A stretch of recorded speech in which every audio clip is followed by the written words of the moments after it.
pré-rapport de la Cour des comptes. Ce pré-rapport de la Cour des comptes, il est caché. Nul d'entre vous, mesdames et messieurs les journalistes, ne l'avait eu entre les mains. Et pourtant, vous êtes la représentation de la transparence et de la démocratie. Vous êtes la voix de la nation à travers vos appareils qui sont braqués sur nous maintenant. Et nous non plus, nous n'avons pas eu ce document en dépit des lettres que j'ai adressées il y a maintenant 15 jours, tant au président de la Cour des comptes qu'au président, qu'au ministre des Finances. Donc voilà 2 rapports cachés. Mais ce n'est pas tout. Il y a un 3e rapport caché. 3e rapport dont on dit, avec infiniment de respect et des guillemets partout, qu'il est le rapport d'un cabinet indépendant d'audit. C'est le rapport, vous l'avez tous sur les lèvres, le rapport Mazars. Et là encore, vous l'avez sur les lèvres, mais vous n'avez pas entre vos mains ce rapport Mazars. C'est le 3e rapport caché.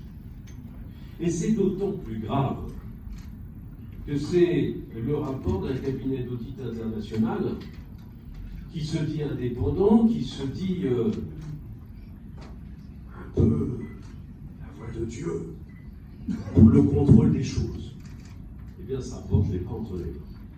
Je ne l'ai pas entre les mains. Et j'ai d'autres observations. Quand un avocat reçoit un rapport entre les mains, par exemple le rapport de l'inspection des finances, la première chose qu'il regarde, c'est la forme.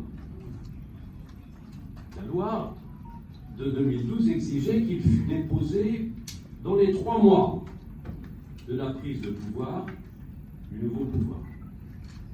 Et là, il a finalement été déposé, enfin on n'en sait rien puisqu'on l'a pas vu. On nous dit, il aurait été déposé 6 mois plus tard, donc il y a déjà un vice de forme. Vous savez que la forme, le respect de la forme est la garantie du fond et de son intégrité.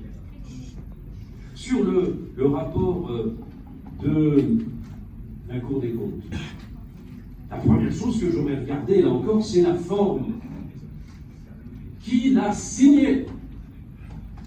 Et j'apprends aujourd'hui par des indiscrétions, mais je ne l'ai pas, ce rapport. Il n'aurait pas été signé par l'Assemblée plénière, mais seulement par une des chambres.